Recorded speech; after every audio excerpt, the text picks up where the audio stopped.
Olá, a paz do Senhor, que bênção! Estamos aqui juntinhos outra vez para aprendermos mais a respeito da Palavra de Deus. Hoje vamos falar sobre um assunto maravilhoso, sobre o avivamento mundial, ou avivamento em toda a história que atingiu todo o globo terrestre. Para você que está aqui pela primeira vez, seja bem-vindo, seja bem-vinda. Sou Jane Martins de Souza, professora e superintendente de Escola Bíblica Dominical. Para mim é uma satisfação muito grande ter cada irmão, cada irmã semanalmente no meu canal. Sou muito grata a Deus pelo carinho de todos vocês, pelos comentários, por você que tem falado de onde você é. Meu Deus, essa aula tem chegado a quase todos os lugares do nosso país, também nos Estados Unidos. Sou muito grata a Deus por isso e obrigada pelo carinho de vocês estarem aqui comentando na minha aula. Isso que faz com que meu canal cresça e chegue ao alcance de outras pessoas e outras pessoas também possam se beneficiar deste comentário tão maravilhoso. Nós, professores, precisamos mesmo de muitos subsídios para nossas aulas. Então, fica comigo até o final dessa aula. Se prepare, porque hoje nós vamos fazer um mergulho no passado, na história dos avivamentos. Claro que não vamos falar aqui nem 10% dos avivamentos que houve na história da Igreja de Jesus Cristo. Então vamos juntos aprender bastante sobre isso. Hoje, na lição de número 8, nós vamos falar sobre o avivamento espiritual no mundo. O texto tomado por base está em Ezequiel, capítulo 37, versículos 7 a 10, e também o capítulo 47, do versículo 1 a 5, e também o 9. A história da humanidade, ela é perfeita, e a singularidade como Deus trabalha em todas as gerações é maravilhosa. Nos encantam a forma de Deus trabalhar em cada geração. Deus criou o plano perfeito, a redenção. Antes da fundação do mundo, Deus já havia criado o plano da salvação para a humanidade. O pecado entrou no mundo por intermédio de um homem, Adão, e a salvação também entrou no mundo por intermédio de um único homem, Jesus Cristo, para resgatar a humanidade e convencê-la a voltar-se a Deus. Seria necessário uma mensagem de poder, pessoas que aceitassem essa mensagem e que a replicasse ou que a anunciasse a quantas pessoas pudessem crer para que o mundo fosse alcançado. Em todas as gerações, Deus chamou pessoas para propósitos específicos que fossem avivadas com a mensagem do Evangelho. Mas isso foi somente no Novo Testamento. Você pode pensar, é engano seu. Desde Gênesis, Deus anunciou a mensagem de salvação e a promessa de que alguém nasceria da semente da mulher e resgataria a humanidade. E é o que conhecemos como proto-evangelho. A primeira vez que o evangelho fora pregado, foi o próprio Deus que pregou essa mensagem. Deus revelou a sua mensagem a Abraão, e depois que ele ouviu, ele nunca mais foi o mesmo. Foi um avivamento contínuo na vida de Abraão. Escolheu a nação de Israel para testemunhar dele ao mundo, tornar conhecido o nome de Jeová às outras nações. E em partes, a nação de Israel falhou no seu propósito como povo de Deus, e outro povo foi eleito em seu lugar, a igreja. Deus deu uma mensagem de poder, de alcançar o mundo inteiro. Desde que pessoas avivadas espalhem essa boa notícia. O avivamento opera isso em nossa vida. Somos transformados totalmente e queremos que mais pessoas também sejam avivadas. O objetivo de Deus sempre foi o de avivar a nação de Israel. E para tanto, ele enviou seus santos profetas com essa árdua missão de levar a palavra de Deus a um povo que já distante de Deus rejeitava todas as mensagens de vida, mensagens de arrependimento. É nosso dever buscar a Deus para que haja um avivamento, tanto na minha vida como na vida de outras pessoas. O avivamento é uma iniciativa divina. Somente com a intervenção divina, ao longo dos séculos, a igreja continua de pé. Então você está desanimado?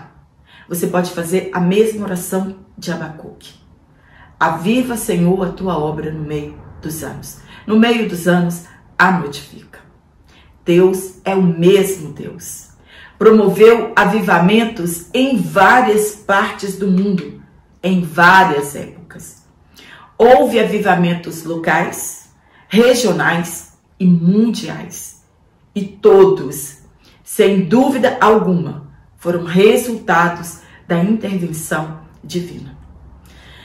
Podemos ter um grande avivamento sem necessariamente ser um movimento, como houve no século XX, um grande avivamento por intermédio do movimento pentecostal. A Assembleia de Deus, ela é resultado de um grande movimento pentecostal. E chamamos assim porque não começou e ficou em apenas um lugar. Esse movimento pentecostal, ele percorreu as nações. A chama pentecostal, ela correu o mundo, movendo pessoas de um lado ao outro do mundo. Europa, Estados Unidos e Brasil.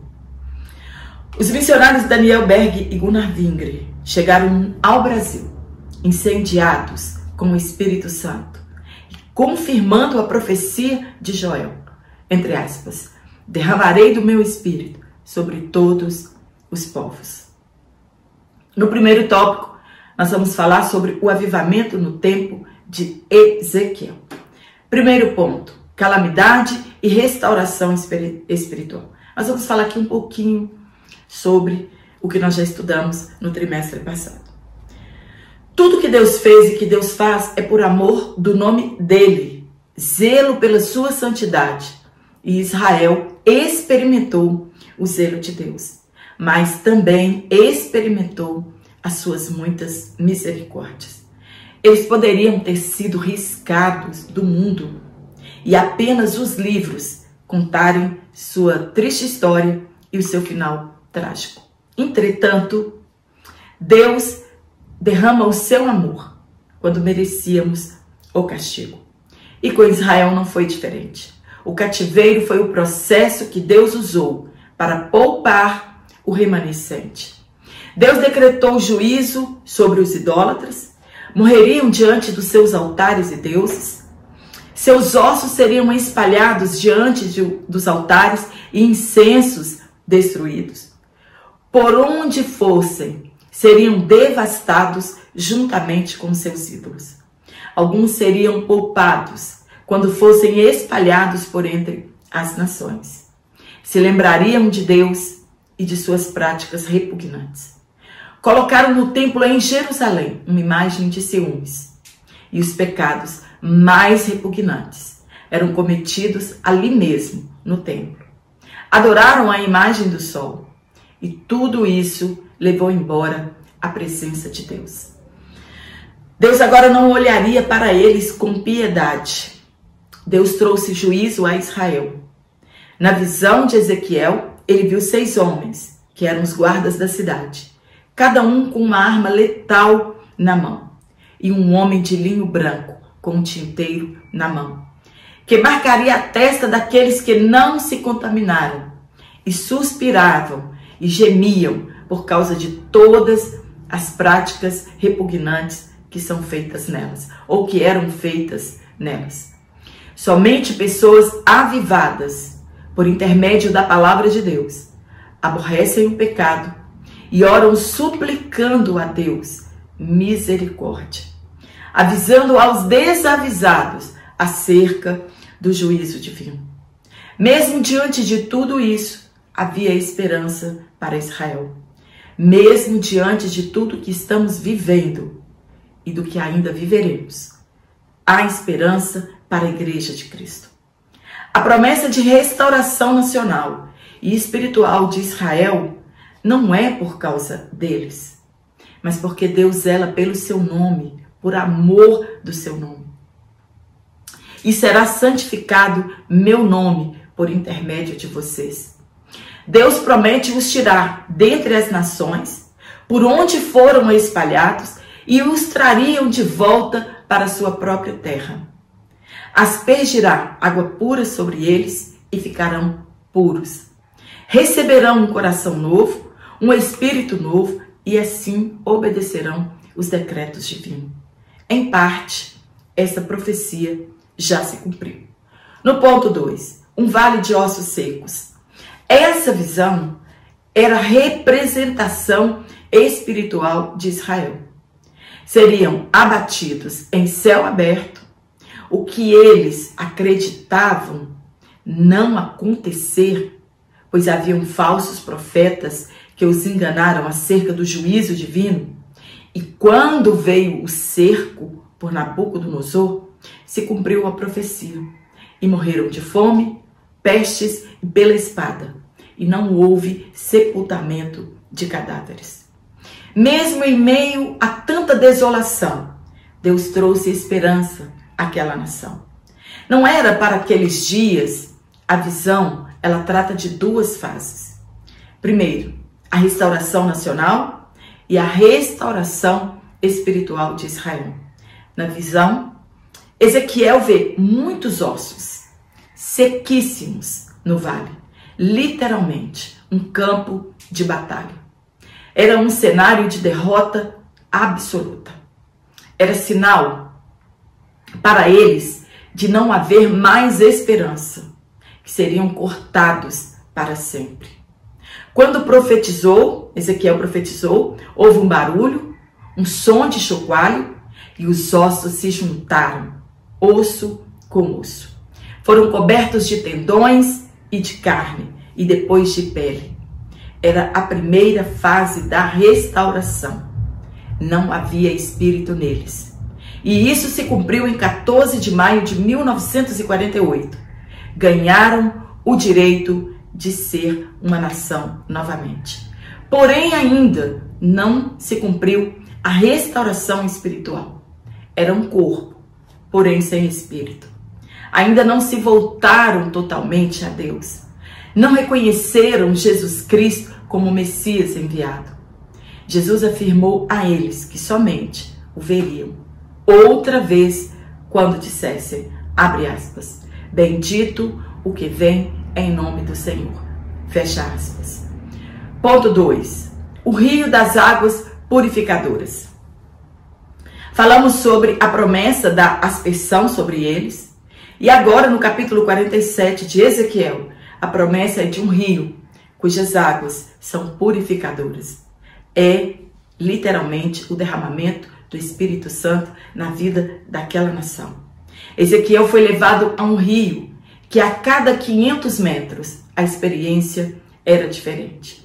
Primeiro tornozelos, depois joelhos, depois o tronco, e depois somente poderiam atravessar o rio nadando. Era chegada a restauração espiritual de Israel. Porém, isso ainda não aconteceu. Será o maior avivamento vivido pelas nações, quando Israel for restaurado espiritualmente. Somente uma pessoa verdadeiramente avivada pelo poder da palavra e do Espírito Santo pode ter a sua vida transformada. O Espírito Santo, ele traz vida àqueles que outrora estavam mortos no pecado e passam a produzir frutos espirituais. Onde esse rio espiritual ele passa, tudo volta a ter vida. O fruto que produzimos ele serve de alimento e de remédio para outras pessoas. Somente o avivamento pode fazer isso. Somente na grande tribulação, Israel reconhecerá Jesus como Messias quando forem oprimidos pelas nações. Sabemos que o contexto específico de Ezequiel é para Israel. Mas é o modelo de Deus que Deus deseja fazer com o seu povo. Trazer vida onde não há mais vida. Manifestar o fogo santo onde há frieza espiritual. No tópico 2, nós vamos falar sobre os grandes avivamentos no mundo. Nós vamos fazer um pequeno mergulho aqui na história.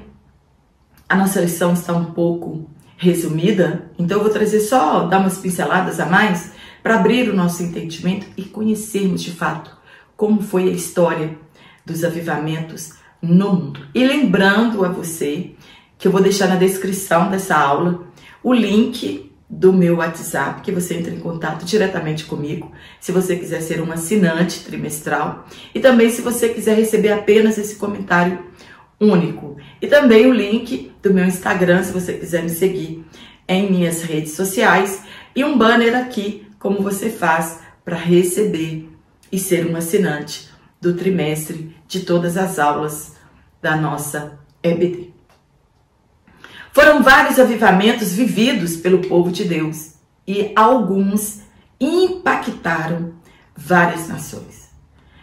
Olha, Noé é um exemplo de avivamento. Creu na palavra de Deus, foi transformado por ela e escapou do juízo divino. Infelizmente, não conseguiu influenciar outras pessoas, apenas a sua família. Mas nós também temos outros avivamentos. Moisés, Esdras, Neemias e tantos outros marcaram a história do povo de Deus, que no passado não era conhecido como avivamento. Essa palavra não estava ali para essas pessoas. Somente depois do Pentecostes, esse termo passou a ser usado, avivamento. Mas Noé, ele conseguiu um feito muito grande, que infelizmente muitos de nós não conseguimos: influenciar sua família. E fez com que eles crescem no projeto de Deus. Nós já falamos dos feitos de Abraão, que o avivamento vivido por ele influencia a nossa geração e todas as que ainda virão. Todos os avivamentos vividos na história da igreja foram influenciados pelos avivamentos relatados na Bíblia Sagrada. Infelizmente, eles não perduraram. E de tempos em tempos, Deus aviva pessoas para trazer vida ao mundo e renascer a fé das pessoas. E também para mudar o rumo da igreja, até que ela se pareça com a igreja de Pentecostes. Este parecer é na forma e na transformação. Porque Deus, em sua multiforme sabedoria, jamais repetirá o mesmo modelo. São estratégias diferentes para o avivamento. O que aconteceu no dia de Pentecostes jamais se repetirá. Mas o avivamento ocorrido ali, ele sempre acontecerá. O avivamento é em resposta do arrependimento. Não há avivamento sem arrependimento, sem mudança de vida, sem mudança de caráter, sem abandono do pecado. Porque muitas vezes a igreja fracassa em sua missão? Porque ela quer replicar os feitos de outros avivamentos. O pecado é a obstrução que impede o Espírito Santo de agir em nossa vida. Enquanto que o arrependimento é a desobstrução da nossa vida. E estaremos livres para que o Espírito Santo possa nos usar. Será que realmente estamos orando por um avivamento ou por um reavivamento? Arrependimento em atos é metano esate, palavra grega que significa mudança de mente. Isso é, arrependimento Não queremos mais o que fazíamos antes. É uma mudança de pensamento em relação ao pecado. Não é uma mudança superficial, somente quando há uma verdadeira mudança. Poderíamos começar desde os primórdios da igreja. No ano 1170, os albigenses ou cátaros rejeitaram a autoridade da tradição e distribuíram o Novo Testamento e opunham-se à doutrina do purgatório da Igreja Católica, da adoração de imagens. Tinham contradições, como, por exemplo, eles rejeitavam o Antigo Testamento, mas já combatiam, contra a religiosidade da Igreja Católica. João Wycliffe iniciou um movimento na Inglaterra em favor da reforma da Igreja no ano 1400 aproximadamente. Em 1380, ele traduziu o Novo Testamento para o inglês. João Hus foi um seguidor de Wycliffe, transformou seu tempo e cooperou com a reforma. Foi queimado em 1415. Ele escreveu contra a doutrina da transubstanciação, que os serviços divinos fossem mais simples, tal qual o modelo do Novo Testamento. Nós temos o Jerônimo Savonarola, na Itália. Ele pregava tal qual um dos profetas do Antigo Testamento, efetuou uma grande reforma em Florença, foi excomungado e condenado à morte, enforcado e queimado em praça pública em 1498. Tudo isso apenas 19 anos antes de Lutero pregar as teses na porta da Catedral de Wittenberg. Depois nós temos Tomás de Aquino e tantos outros antes do século XVIII, século XIX e século XX. Foram os pré-reformadores. Deus sempre, na história da Europa, levantou pessoas em meio ao declínio espiritual para trazer o avivamento espiritual. Na Suíça, em 1517, Ulrico Zwinglio atacou, entre aspas, a remissão dos pecados por uma peregrinação a um altar da Virgem em Enschede. Todo avivamento, ele pode, para acontecer, existem alguns sinais para que isso aconteça. Primeiro sinal de um grande avivamento: declínio espiritual e moral. Cada avivamento, ele é precedido por um período de declínio moral e espiritual entre o povo de Deus. Segundo, execução do juízo divino. Sem exceção, os avivamentos sempre foram precedidos por alguma espécie de juízo por parte de Deus. Enquanto alguns desses juízos foram imediatos e finais, resultando em morte entre os ímpios, outros foram misericordiosos e redentores, resultando em quebrantamento, oração, arrependimento e intensa busca da face de Deus. Ponto 3. Surgimento de líderes ou líder consagrados ao Senhor. O clube da santidade. Antes do termo avivamento ser cunhado nas igrejas protestantes, havia movimentos antigos de reforma espiritual ou renovação religiosa do cristianismo. A história da igreja se iniciou a partir de um avivamento que atingiu a Europa e varreu o planeta Terra no início do século XVI. De repente, o fogo de Deus foi aceso no coração de um homem que vivia no interior da Alemanha e partiu dele o fogo que se alastrou pela Europa, Inglaterra, Estados Unidos, Brasil e chegou até nós. O fogo que Deus acendeu no coração de Martinho Lutero logo se alastrou e queimou as amarras que prendiam milhares de pessoas na religiosidade. O fogo do amor ao Senhor, da liberdade do Evangelho, da graciosa graça de Deus, do poder do Espírito Santo, incendiou toda a Europa. Muitos homens e mulheres perderam a vida simplesmente porque decidiram seguir Jesus ao invés de uma religião. Milhares morreram sob a espada, lançados na fogueira ou afogados nos rios. Entretanto, muitos outros fugiram de suas casas e cidades, levando o fogo de Deus por onde eles iam. Primeiro avivamento na Alemanha. Em 1670, na Alemanha, o pastor Philip Spinner organizou reuniões para estudo bíblico e oração nas casas. O avivamento dos morávios iniciou-se em 1727. Eles começaram a buscar ao Senhor em oração e, de repente, houve um derramar do Espírito sobre a igreja. Havia choro, quebrantamento e manifestações até entre as crianças. Os morávios, eles iniciaram um ministério de oração contínua que durou mais de 100 anos. 24 horas de oração diária e ininterrupta.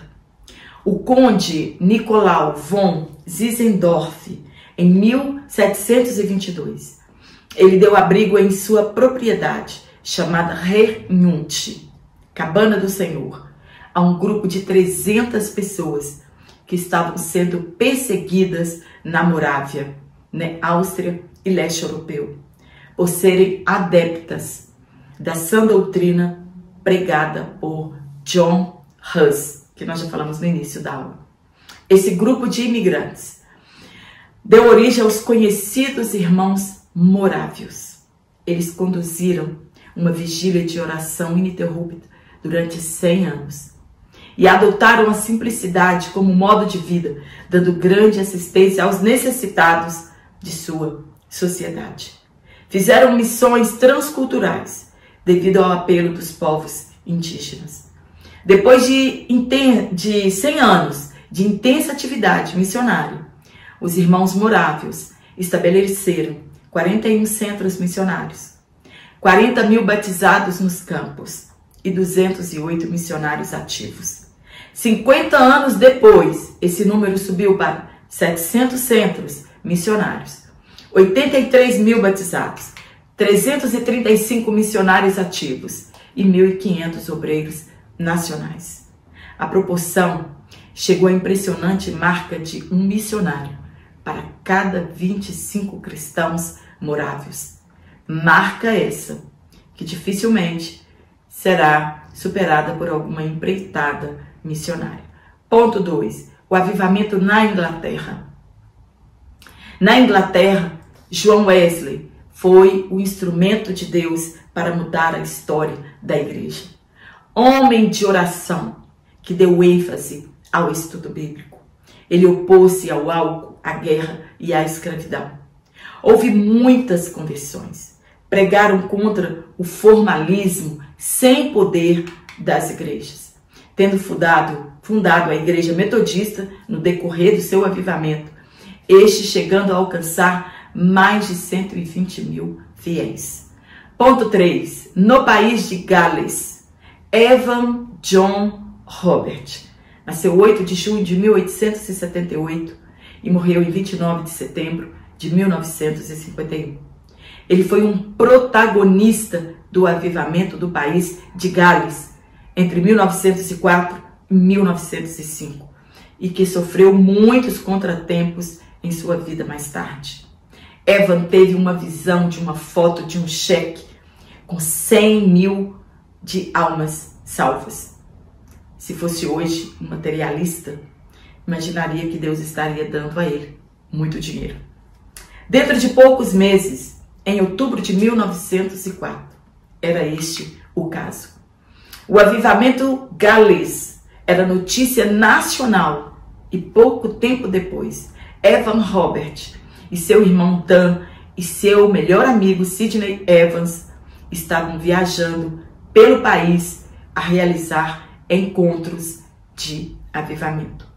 Os 4 pontos de sua mensagem eram: primeiro, confesse todo pecado conhecido, recebendo perdão através de Jesus Cristo. 2, remova qualquer coisa em sua vida sobre a qual você tem dúvida ou sente inseguro.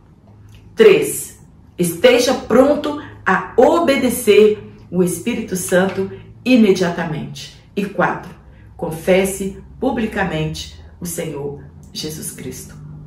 Os historiadores geralmente se referem ao reavivamento que começou na aldeia de Loughor, no país de Gales, como ponto inicial do reavivamento.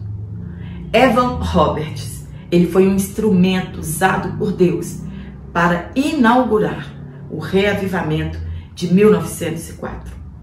Em 1891, aos 13 anos de idade, Robert começou a ter fome e sede e orar por duas coisas importantes: para que Deus o enchesse do seu espírito e para que Deus enviasse o reavivamento ao país de Gales.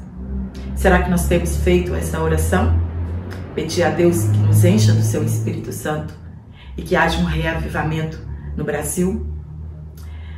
Robert fez talvez o maior investimento no banco de oração de Deus a favor do reavivamento que o Senhor deseja enviar.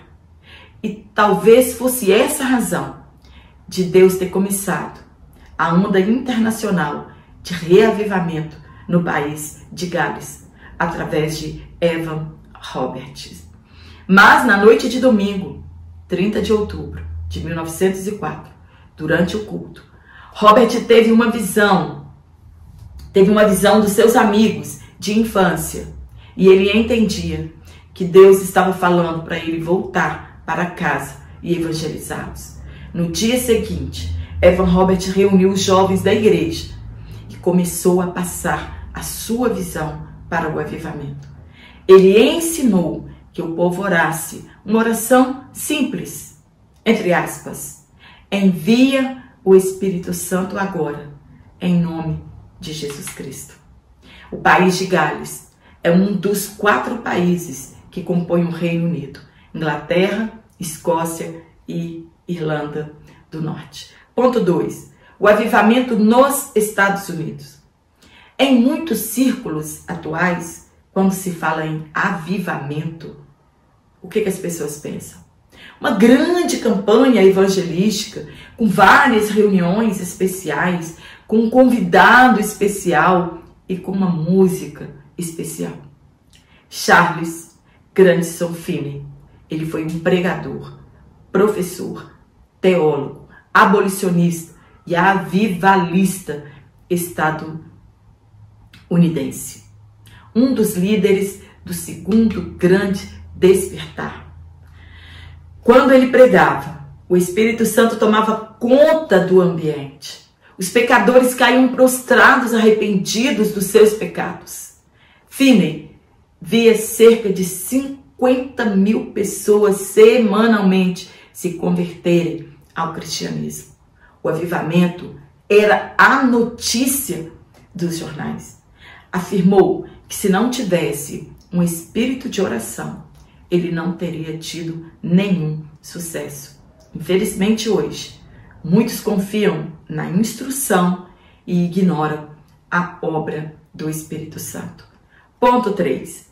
Raízes do avivamento pentecostal. Onde eles começaram, né?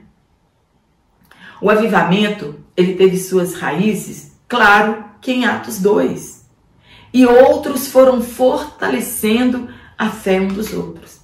O objetivo inicial proposto por Jesus sempre foi o de evangelizar o mundo. Ele disse, entre aspas, até os confins da terra. Charles Fox Farman foi o fundador do movimento de fé apostólica, com o propósito de reparar obreiros leigos, de preparar obreiros leigos para evangelizar o mundo. Os alunos estudaram Atos 2, foram batizados no Espírito Santo. Em 1901, o pastor negro William Joseph Seymour, filho de escravos da Louisiana, em Houston, no Texas, pertencente a um grupo santidade, foi atraído pelo movimento da fé apostólica. Esse ano é considerado o ano inicial do movimento pentecostal moderno.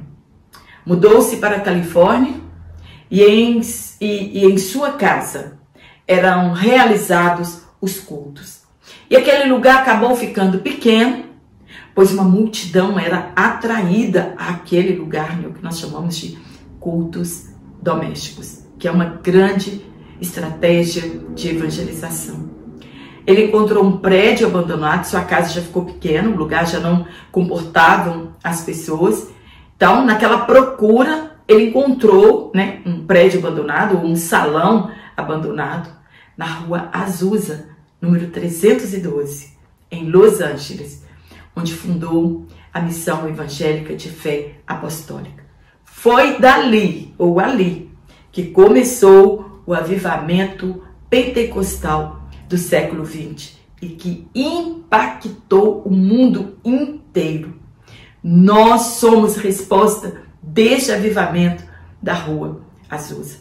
Se alguém dissesse a você que o responsável pelo avivamento da rua Azusa foi um negro, você acreditaria? Pois é, Deus não faz acepção de pessoas.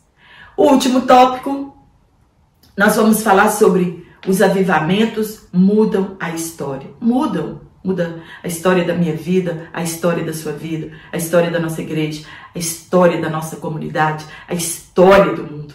Então, os avivamentos, sim, eles mudam a história. Nós não teremos tempo aqui de discorrer todos os impactos causados por todos esses avivamentos. Mas um impacto que mudou a história foi o preconceito racial. Imagine, no tempo da escravidão, os senhores congregando juntamente com seus escravos, ricos e pobres, em um mesmo ambiente. O evangelho, ele une pessoas, independentemente de classe social. No corpo de Cristo, nós somos todos iguais, pois é Deus que chama e escolhe. Em Cristo, somos todos um.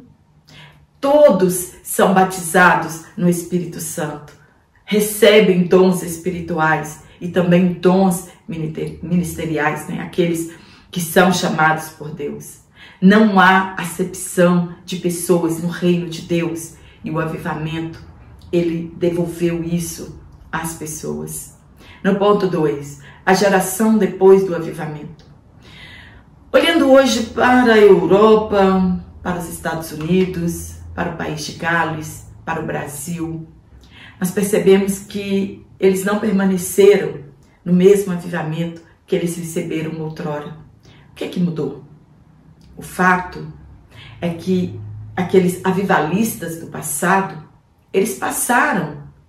E os que receberam a tocha acesa, deixaram que ela se apagasse.